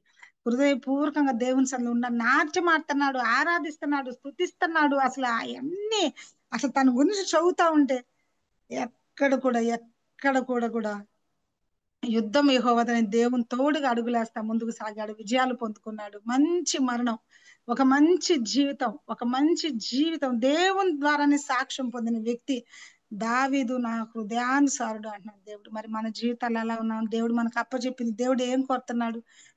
ప్రభు దగ్గర అడుగుదాం. దేవుడు మనకు అప్పచెప్పిన పని, మనకి ఏమేమైతే దేవుడు మన దైవ జ్ఞానం అడుగుతాం, దైవ చిత్తానుసారంగా జీవిద్దాం. దేవుడు మనల్ని ఎలా ఉండాలని కోరుకుంటున్నాడు? మన ఇష్టానుసారంగా మనం ఉండొద్దండి. దేవుడు మనల్ని ఎలా ఉండాలని కోరుకుంటున్నాడు, అలా దినము ప్రభు సన్నిధిలో అలా ఎరగడానికి మనం అందరం సిద్ధపడదాము. దేవుడు అట్టి కృపలో మనల్ని అందరిని స్థిరపరిచి బలపరిచి నడిపించును గాక. ఆమేన్. అందరికి వందనాలండి. వందనాలు సిస్టర్. చక్కటి వాక్య సందేశాన్ని అందించినటువంటి ప్రసన్న గారికి వందనాలు తెలియజేస్తున్నాను. 1వ సమూయేలు 13వ అధ్యాయం 13, 14 వచనాలు. దేవుడు సౌలును ఇశ్రాయేలు మీద రాజుగా నియమించాలని తలంచినప్పుడు అతడు దేవుని ఆజ్ఞను వహించకుండా ధిక్కరించినట్లుగా చూస్తున్నాం. ఆయనకు బదులుగా తన ఇష్టానుసారుడైన, తన హృదయానుసారుడైన దావీదును ఏర్పరచుకున్నట్లుగా మనం చూస్తున్నాము. ఇంతవరకు దావీదు గురించి ఎన్నో విషయాలు మనము విన్నాం కదా. దావీదును ఎందుకు ఏర్పరచుకున్నాడు? అతను వివేకం కలిగిన వాడని, లోబైన వాడుగా ఉన్నాడని, బహుగా ప్రయాసపడేవాడని, మందిరం అంటే ఎంతో ఎక్కువ మక్కువ ఇష్టం కలిగిన వాడని, యథార్థపరుడని. ఈ విధంగా ఒకసారి తప్పు చేసినాడు, అయినా కూడా ఒప్పుకొని తను పాపాన్ని విడిచిపెట్టినట్టుగా చూస్తున్నాం. సామెతల గ్రంథంలో 28వ అధ్యాయంలో అతిక్రమంలో దాచిపెట్టేవాడు వర్తెలడు, వాటిని ఒప్పుకొని విడిచిపెట్టేవాడు కనికరం పొందును అని వాక్యం కూడా ఉంది కదా. ఇలాగా ఇంకా అనేక విషయాలు మనం దావీదు మహారాజు గురించి విన్నాం. మనల్ని కూడా ఆయన అన్ని జనాంగం నుంచి ఏర్పరచుకున్నాడు కదా, రక్షించుకున్నాడు. దినదినము మనల్ని అనుక్షణము కాపాడి సంరక్షించి కాపాడుతున్నాడు. మన దావీదు మహారాజు తన కుటుంబం నిత్యము దేవుని సన్నిధిలో ఉండాలని ఆయన ఆశ కలిగినాడు. అదే రీతిగా మనం కూడా ఆ రీతిగా మనం జీవించాలి. ఆయనలో అంటుకట్టబడి సువాసన వెదజల్లే వారిగా, ఆయనకు అందుబాటులో ఉండేవారిగా ఉండాలి. ఆయనకు లోబడి జీవించాలి. మందిరం అంటే మక్కువ ఇష్టం కలిగి జీవించాలి అని అనేకమైన హెచ్చరికలు, చక్కటి వాక్యాన్ని విన్నాము. అందుని బట్టి దేవునికి వందనాలు తెలియజేస్తున్నాను. విన్న వాక్యాన్ని బట్టి దేవునికి వందనాలు. వాక్య ప్రకారంగా మనం కూడా జీవించలాగా ప్రభు మనకు సహాయం చేయను కాక. శ్రేష్టమైన వాక్య సందేశాన్ని అందించినటువంటి ప్రసన్న గారికి ఎస్తర్ ప్రేయర్ వారి తరపున మరొకసారి వందనాలు తెలియజేస్తున్నాను. వందనాలు సిస్టర్. వదనం. వందనాలు అక్క కెజక్క. వందనాలు మా చేరి వచ్చిన సోదరులందరికీ వందనాలు. ఎస్పెషల్లీ వాక్యాన్ని అందించిన సోదరు ప్రసన్న గారికి వందనాలు. నిజమే, దావీదుని గురించి ఎప్పటి నుంచో మనం ఎరుగుదాము కానీ ఒకసారి ధ్యానించినప్పుడు ఎంతో మనని పురుకొల్పే వాక్యాలుగా ఉంటున్నాయి. అవన్నీ కూడా భక్తుల జీవితాలు. నిజమే, సంపాదించింది అంతా ఈయన, ప్రయాసపడింది ఈయన. కానీ నువ్వు కాదు, నీ నడుమును పుట్టిన నీ కుమారుడు దాన్ని కడతాడు అన్నప్పుడు ఏంటి ప్రభా, సొమ్ము కద్ది సోకూడదా, నేను ప్రయాసపెడితే మావాడు కట్టేదా అని అనుకోలేదు. కానీ నిజంగా దేవుని చిత్తము మన చిత్తం లాగా ఉండదు. మరి ఆయన దేవుని మీద ప్రతిఘటించడం కానీ, డిజబే చేయటం కానీ, లేదా అసూయను పెంచుకోవడం కానీ ఏమి లేదు. మనసు నొప్పి కూడా పడలేదు. అలాగే మనం ఒకటే అనుకుంటే సంఘాల్లో జరిగేది ఇంకోటి ఉంటుంది. ఒకవేళ మెప్పుదల అంత రాకపోవచ్చు, లేదా మన పనిని మనం చేయాల్సింది ఇతరులకు బతాయించినా కూడా మనము మరి ఫీల్ అవ్వకూడదు అనే విషయాన్ని మంచి చక్కటి విషయాన్ని చెప్పారు. అన్నీ కూడా మంచి విషయాలు దావీదు గురించి. అలా ఉండడానికి ప్రభు కృప చూపించిన గాక దేవునికి స్తోత్రం. ప్రార్థనా విషయాలు ఈ దినాల్లో చాలా ఉంటున్నాయండి. కనుక వాక్యాన్ని మనం చాలా ఎరుగుదము, వాక్యాన్ని పుష్కలంగా వింటున్నాము. కన్న దేశంలో వాక్యాన్ని నెరవేర్చే విషయంలో చాలా తక్కువ పడి ఉన్నాం. వాక్యం అనే అర్థంలో చూసుకుంటే కనుక దేవుడు మనతో మాట్లాడిన విషయాలు మనం సవరించుకొని ఒప్పుకొని వాటిని విడిచిపెట్టాలని మరొకసారి వింటున్నాము. మరి ఈ సమయంలో కొన్ని ప్రార్థన అంశాలు మీకు తెలుసును, పోస్ట్ చేస్తారు కొద్దిమంది మన ఎస్టర్ ప్రేయర్ వారియర్ గ్రూపులో. అని వాటి కొరకు ప్రార్థన చేయండి. తెల్లవారుజామున 6 గంటలకే మరి అంజిరెడ్డి అన్న ప్రభు సంతికి వెళ్ళిపోయినట్టు తెలుస్తుంది మనకు. మరి మనం అందరం క్యాన్సర్ పేషెంట్స్ కొరకు ప్రార్థన చేస్తూ వచ్చాము. మన లిస్టులో ఉన్న 2 ఆల్రెడీ ఈ లోకాన్ని విడిచిపెట్టి వెళ్ళిపోయారు. రమేష్ గారు నమ్ముకోకుండానే వెళ్ళిపోయారు. మరి ఆయన విషయమే చింతనే. కానీ అంజిరెడ్డి అన్న గారు ప్రభువుని నమ్ముకొని అనిల్ కుటుంబం నుంచి వచ్చి చాలా సేవ చేశారు. మంచి సాక్ష్యాన్ని కలిగి ఉన్నారు. క్యాన్సర్ వచ్చినప్పుడు కూడా చెక్కు చెదరని విశ్వాసంతో ధైర్యంగా ఉన్నారు. అలాగూ 8 కీమోలు ఇచ్చారు. ఫస్ట్ 6, తర్వాత 2వసారి మరి 2 ఇచ్చారు. దాంతో చాలా డల్ అయిపోయారు. ముందు ట్రీట్మెంట్ హైదరాబాద్లో జరిగింది. తర్వాత హైదరాబాద్లోనే మరొక హాస్పిటల్ యశోదాలో 4 days ఉన్నారంట. కాస్ట్లీ ట్రీట్మెంట్ కాబట్టి తాడపల్లిలో ఎన్ఆర్ఐ హాస్పిటల్ చేర్పించాలని కుటుంబీకులు భావించారు. అలాగ వెళ్తూ ఉన్న సమయంలో వాహనంలోనే ప్రాణం ఎప్పుడు పోయిందో తెలియదు. దాన్ని దేవుడు ఆయన పిలుచుకున్నారు. హాస్పిటల్కి వెళ్ళి ఎన్ఆర్ఐ హాస్పిటల్లో డాక్టర్స్ చెక్ చేసి ప్రాణం మధ్యలోనే వెళ్ళిపోయింది ముందే అని చెప్పారంట. సరే, దేవుని దగ్గరకు వెళ్ళాడు. ఈ బాంధవ్యాల నుంచి విడిపించబడి క్యాన్సర్ వలన వచ్చిన యాతనలు అనుభవించి మహిమలోనికి ఆ బిడ్డ వెళ్ళిపోయారు. ఇప్పుడు శోకం దుఃఖం లేకుండా సంతోషంగా ఉన్నారు. అందుకే దేవునికి స్తోత్రం. విడబడిన భార్యతో కూడా మాట్లాడడం జరిగింది. ధైర్యంగా ఉన్నారు. ఇప్పటికీ 2 కుమారులు కోడళ్ళు అమెరికాలో ఉన్నారు. కూతురు కుటుంబం కూడా అక్కడే ఉంది, అమెరికాలోనూ. రావాలి. భూస్థాపన మరి చక్కగా ప్రభుకు మహిమకరంగా జరిగేలాగున ప్రార్థనలో జ్ఞాపకం చేసుకోండి. మా హ్యానా వివాహ విషయంలో కూడా బ్రదర్ అంజిరెడ్డి గారి పాత్ర ఎంతో ఉంది. అప్పటి నుంచి మాకు ఆ దాసుడు తెలుసు. మంచి సాక్ష్యం కలిగిన బిడ్డ. అందుకే దేవునికి వందనాలు తెలియజేస్తున్నాము. ఆ తర్వాత రిబుకా గారు కూడా ఒక దుడ్డుకూరు చెప్పినారు. భూస్థాపన ఇప్పుడే జరుగుతుందా ఆంటీ? వాళ్ళ రారా వస్తామన్నారంట. లేదంటీ, అంకుల్ బాడీ పట్టుకుంటే స్కిన్ కూడా వస్తుందంట. ఇంకా ఉంచితే డికంపోజ్ అయ్యిద్దని కుమార్ వాళ్ళ పాప వచ్చారు. పాప వచ్చి 3 days ఉన్నారు. సరే సరే, ఆ ప్రేయర్ లో సర్లేండి. అలాగే దుద్దుకూరు రిబుకా కూడా ఒకటి పెట్టింది కదా, వాళ్ళ తమ్ముడికి గుండెల్లో నొప్పిని హాస్పిటల్ అడ్మిట్ చేశారని, ఆయనకు ఆరోగ్యం తిరిగి వచ్చేలాగా ప్రార్థనలో జ్ఞాపకం చేసుకోమని చెప్పింది. అబ్బాయి కొరకు కూడా ప్రార్థనలో జ్ఞాపకం చేసుకోండి. సహోదరి వర్ధినికి నిన్న 2 సార్లు చర్చిలో ఉండగానే మీటింగ్స్లోనే కింద పడిపోయింది. ఆయన దేవుడు ఏం దెబ్బలు తగలకుండా కాలు చేతులు విరగకుండా కాపాడారు. దేవునికి స్తోత్రం. మరి ఒక టాబ్లెట్ మరొక డాక్టర్ ఇచ్చిన టాబ్లెట్ వేసుకోవడం ద్వారా ఇన్ఫెక్షన్ బట్టి దానికి అలా కళ్ళు తిరుగుతాయి, కింద పడతారని చెప్పారంట. అది స్టాప్ చేస్తున్నారేమో. మరి ఒకవేళ అనుమానంతో కార్డియాలజిస్ట్ దగ్గర కూడా డాక్టర్ పంపించారు. అలా వెళ్ళటం ద్వారా అన్ని ఇన్వెస్టిగేషన్స్ అన్ని చేసి ఇప్పుడే 3 గంటలకి ఇంటికి వచ్చారు. ఏ తొందర లేదని చెప్పారంట. అందుకే దేవునికి స్తోత్రం, వందనాలు తెలియజేస్తున్నాం. అలాగే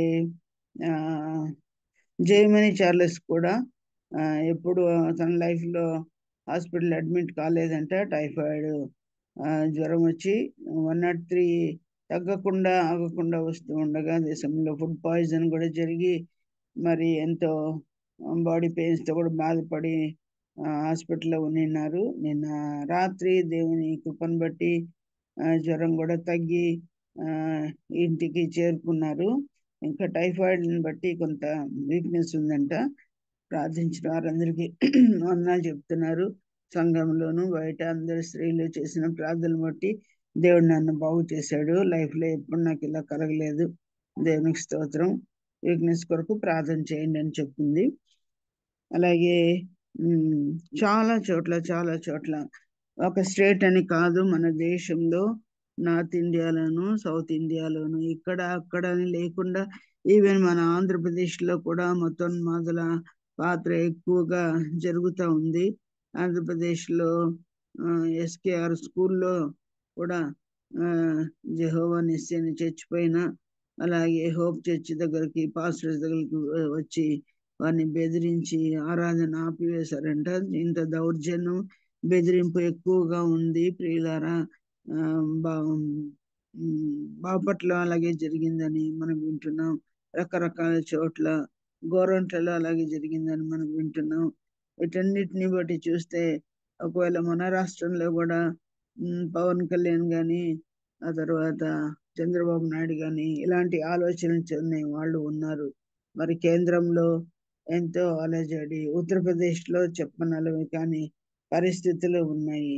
ఛత్తీస్గఢ్ కొరకు ప్రార్థన చేశాము.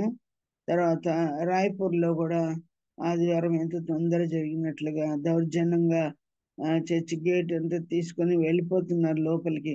కార్ల మీద కూడా కుర్చీలు వేయడం జరిగింది.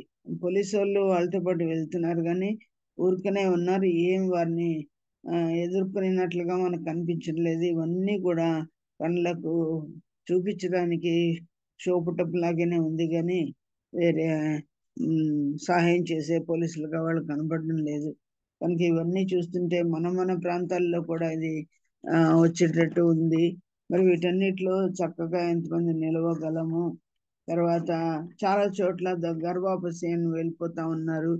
30 మంది గర్భాపసి వచ్చినంటే 30 మంది రక్షించబడ్డం ఈ దినాల్లో మనం చూడాలి. ఎంత గొంతులు చించుకొని వాక్యం ఆత్మతో నింపబడి చెప్పినా అట్లాంటి ఆత్మలు 2-3 కూడా ఒక మీటింగ్ లో దొరకడం లేని ఈ దినాల్లో 30 మెంబర్స్ అట్లా పైన గానే గర్భాపసి వస్తున్నారంటే శత్రువు కార్యం ఎంత ముమ్మరంగా జరుగుతుందో మనం ఆలోచన చేసుకోవచ్చు. కనుక ఈ ప్రదేశాలన్నీ మీరు మన ఎస్తర్ ప్రేయర్ వారియర్ లోపలికి గ్రూప్ లో వెళ్తే ఎన్నో మెసేజ్లు ఉన్నాయి. వాటన్నిటిని కూడా మీరు ఇంట్లో మీరు మీ బుక్ లో రాసుకొని వాటన్నిటిని ప్రభు పాద సన్నిధిలో పెట్టి మరి ప్రార్థించాలని మనవి చేస్తున్నాను. సహోదరి మాలిని అక్క కూడా ఈరోజు ఉదయం ప్రార్థన చేయమని చెప్పారు. అక్కకు చాలా రోజుల నుంచి రుమటాయిడ్ ఆర్థరైటిస్ ఉందంట. దాంతో తల తిరుగుట కూడా ఉంది. ఇది వెర్టబ్రల్ కాలం వెన్నెముక ప్రాబ్లమో తెలియదు, దేన్ని బట్టి వస్తుందో తెలియదు. ఎప్పుడు పండుకోవాల్సి వస్తుంది, రెస్ట్ తీసుకోవాల్సి వస్తుంది. డాక్టర్ దగ్గరికి వెళ్తున్నాను. నా కొరకు ప్రార్థన చేయమని స్త్రీలను అందరికి చెప్పమని ప్రార్థన చేయమని చెప్పారు. అక్క అప్పుడప్పుడు మా ప్రేయర్లో కూడా కలుసుకుంటా ఉంటుందంట. మరి అందరూ ఎంతో హృదయపూర్వకంగా భారంగా ప్రార్థన చేస్తున్నారని ఆశ్చర్యపడింది. ఒక ఆమె ప్రార్థన చేస్తుంటే గుండెలు పగిలిపోతాయేమని అనిపించింది నాకు. అలా చాలా చక్కగా ప్రార్థన చేస్తున్నారని తన ప్రార్థన అవసరత కూడా మనకు చెప్పడానికి తను భారంతో చెప్పారు. కనుక నమ్మకంగా అక్క కొరకు ఆరోగ్యం కొరకు కూడా ప్రార్థన చేయాలని మనవి చేస్తున్నాము. అలాగూ మధ్యప్రదేశ్లో సీఎం కూడా ఉన్నాడంట. ఒక ఆయన మత మార్పిడి చేస్తే మరణ శిక్ష అని చెప్తా ఉన్నాడు. ప్రక్కన ఉరిత్రాడుని చూపిస్తా ఉన్నాడు. ఎంత భయంకరం! ఏం పాపం అని చెప్పి ఉరితాడు బిగించాలా? ఇలాంటి ప్రయత్నాలన్నీ జరుగుతున్నాయి. ఆనాడు ఎస్తేర్ గ్రంథంలో హామాను ఒక్కడే కనిపిస్తున్నాడు. ఇప్పుడు ప్రతి చోట హామాన్లు ఎక్కువ అయిపోయినారు.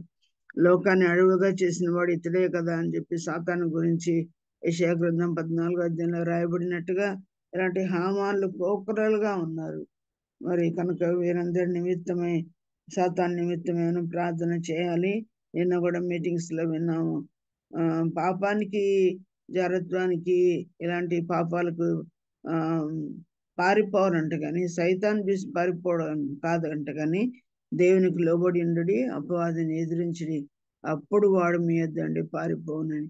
కనుక సాతాను ఆగడాల కోసం ఎంతగా మనము దేవునికి లోబడి ప్రార్థన చేయవలసిందో మనకు అర్థమవుతుంది.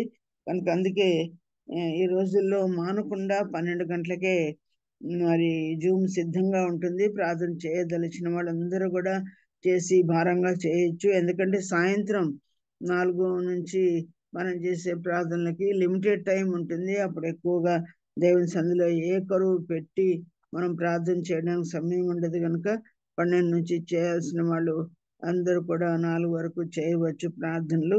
కనుక ఈ దినంలో ప్రార్థనే చాలా ప్రాముఖ్యం. నిన్న కూడా మీటింగ్స్ లో మనం విన్నాం, నో పవర్ నో ప్రేయర్ అని, తర్వాత లెస్ ప్రేయర్ లెస్ పవర్ అని, మోర్ ప్రేయర్ మోర్ పవర్ అని. పాపం పవర్ ని పోగొడుతుంది, కానీ ప్రార్థన పవర్ ని ఎక్కువ చేస్తుంది. కాబట్టి ఎక్కువ ప్రార్థనలో ఉందాం, దేవునికి లోబడుతూ ప్రార్థనలో మనం ఉందాం. కనుక ఇవన్నీ ఇంకా చాలా ఉన్నాయి. ప్రమీల మనకు మెసేజ్ పెట్టింది. ఎవరు మన నిడదవర్లో ఉండే ప్రమీల సిఎంసి వెల్లూరుకి వెళ్ళి అక్కడనే చెక్ చేయించుకున్నారు. నెగిటివ్ గా ఏమి రాలేదని చెప్పింది. అందుకే దేవునికి కోట్ల కొలది వందనాలు. ఎందుకంటే తాను చెప్పిన ఆ విషయాలను బట్టి ఎంతో భయం అనిపించింది. మరి దేవుడు అలాంటి ప్రాబ్లమ్స్ ఏమి, రీనల్ ప్రాబ్లమ్స్ కానీ, ఆ యొక్క కిడ్నీ ప్రాబ్లమ్స్ కానీ ఏమీ లేకుండా దేవుడు సాయం చేశారు. మనం విన్న వర్తమానాన్ని దేవుడు క్వైట్ ఆపోజిట్ గా చేశాడు. ఇంకా ముందు కూడా అలాంటివి లేకుండా ప్రార్థన చేయమని కోరుకున్నారు. ప్రార్థించిన అందరికీ వందనాలు చెప్పారు. తర్వాత ఎగ్జామ్స్ రాస్తున్న బిడ్డలు, 10th క్లాస్ రాస్తున్న వాళ్ళు, తర్వాత ఫస్ట్ ఇంటర్మీడియట్, సెకండ్ ఇంటర్మీడియట్ చదువుతున్న బిడ్డలు, ఇంతకు ముందు ఆయా పరీక్షలు రాసిన వారి, అలాగే ఫిజియోథెరపీ పరీక్షలు రాస్తున్న బిడ్డలు, మరి మనల్ని కోరిన వాళ్ళు చాలా మంది ఉన్నారు. కనుక వారందరి పిల్లలందరి కొరకు, హైదరాబాద్ హేమ కుమార్తె కొరకు, మరి వీరందరి కొరకు మరి ఇంకొన భారంగా మనం ప్రార్థన చేద్దాం. ఎండ దినాలు పిల్లలకు అన్ని గుర్తొచ్చి దేవుని సన్నిధిలో మరి సాయాన్ని పొంది చక్కగా ఆన్సర్ పేపర్ని రాయటానికి, చక్కని ఫలితాలు పొందడానికి ప్రార్థన చేయాలని మనం చేస్తున్నాం. అలాగూ మన వ్యక్తిగత ప్రార్థనలోను, ప్రాతకాల ప్రార్థనలోను, ప్రతి ప్రార్థనలోను ప్రభువును హృదయపూర్వకంగా మనం మొరపెట్టుకుందాం. మరి 3 రోజులు అనంతపూర్లో గాస్పుల్ హాల్లో బ్రదర్ డేవిడ్ జోబ్దాస్ వచ్చి చక్కని వర్తమానం చెప్పారు. వాటన్నిటిని వినాలనుకునే వాళ్ళు మరి వరుసగా యూట్యూబ్లో అవన్నీ లభ్యమవుతున్నాయి. మరి కనుక వాటిని మీరు విని మేలు పొందవచ్చును. ఎవరికైనా కావాలి అంటే మేము ఫార్వర్డ్ చేయగలము. దేవుడు దిగి వచ్చి ఎదుట ఉండి మనతో నేరుగా సూటిగా మరి మోమాటం లేకుండా మాట్లాడినట్లు ఉన్నాయి. ఇంతకు ముందు ఎన్నడూ ఎవరి ద్వారానూ వినని వర్తమానాలు మనకు అవసరమైనవి, మనకు జరుగుతున్నవి, ప్రస్తుతము సమాజంలోను, సంఘములోను, మరి వ్యక్తిగతంగాను, కుటుంబాల్లోను, భార్యాభర్తల మధ్యను జరుగుతున్న వాటిని మన కండ్లకు కట్టినట్టుగా చెప్పించాడు దేవుడు. ఆ మాటలు విని ఆత్మీయంగా మేలు పొందాలని, ప్రభు రాకడికి మనం సిద్ధపడాలని మనం నేర్చుకుంటున్నాం. కనుక ఇంకా ఎన్నో ఉంటాయి. వాటన్నిటి విషయంలో మీరు ఇంతకుముందు రాసుకున్న వాటి విషయంలో కూడా ప్రార్థనలో జ్ఞాపకం చేసుకోమని. ఇంకా ఇచ్చిన బాబు ఉన్నాడు కదా, 1.5 year అబ్బాయి, క్యాన్సర్ పేషెంట్, లివర్లో క్యాన్సర్ కలిగిన వినయ్ కుమార్ కొరకు ఇంకా మిగిలిపోయిన శోభారాణి కొరకు, పాల్సన్ గారి కొరకు, తిరుపతమ్మ కొరకు, ఇంకా మిగతా బిడ్డలు ఇంకెవరైనా ఉంటే బిడ్డలందరి కొరకు ప్రతి చోట ఉన్నారు. చాలా విరివిగా ఇలాంటి కేసెస్ కనిపిస్తానే ఉన్నాయి. బిడ్డలందరి కొరకు ప్రభు సన్నిధిలో ప్రార్థన చేద్దాం. మా తమ్ముడు శామ్కి కూడా ఇంతకు ముందు టాబ్లెట్స్ పనిచేసాయని చెప్పాం కదా, 2 పూట్ల భోజనం చేస్తున్నాడు. వాటిని బట్టిని వాటి పవర్ కూడా తగ్గిపోయిందంట. ఇంతకుముందు 80% హెల్ప్ ఉన్నింది, దాంతో ఇప్పుడు 50% పడిపోయి, ఆ తర్వాత ఇప్పుడు 20% పడిపోయి మళ్ళీ తేపులు వస్తున్నాయి, పొట్ట లావైపోయింది. బిడ్డ ఇబ్బంది పడుతున్నాడు. ప్రతి సమయంలో కూడా ఛాలెంజెస్ ఎదురవుతూనే ఉన్నాయి. డాక్టర్ ఇంకా ఆపరేషన్ చేయాలి నీకు అని అన్నారంట. మరి ఆపరేషన్ చేసుకొని ఇండియాకి వెళ్తావా, ఇండియాకి వెళ్ళొచ్చిన తర్వాత ఆపరేషన్ చేయించుకుంటావా అని అడిగారంట. దేవుని నిర్ణయం ఎట్లుందో తెలియదు. ఇండియాకి వస్తే ఇక్కడ ఏదైనా ప్రాబ్లమ్స్ ఎరైజ్ అయితే అది కష్టమే. ఎట్లను ఈ రెండింటి మధ్య ఇరుకున పడినట్టే ఉంది. దేవుడు దారి సరళం చేయాలి.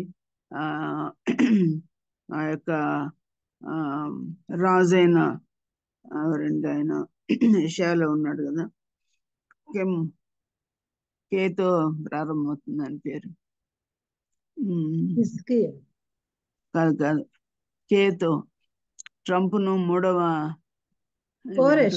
కోరెష్ ఎదుట దేవుడు నీ ముందర మెట్టగా అన్న స్థలాల్ని నేను చదువు చేస్తాను అన్నట్లుగా ఇత్తడి తలుపులు విడగొడతాను, ఇనుప గడియలు పడగొడతా అని చెప్పిన దేవుడు ఆటంకాలన్నింటినీ, అడ్డుబండలన్నింటినీ తొలగించినట్లుగా ప్రార్థనలో జ్ఞాపకం చేసుకోండి. ఇమాన్యుయల్ స్థలము, వాళ్ళ భార్య, పిల్లలు వేరే డాక్టర్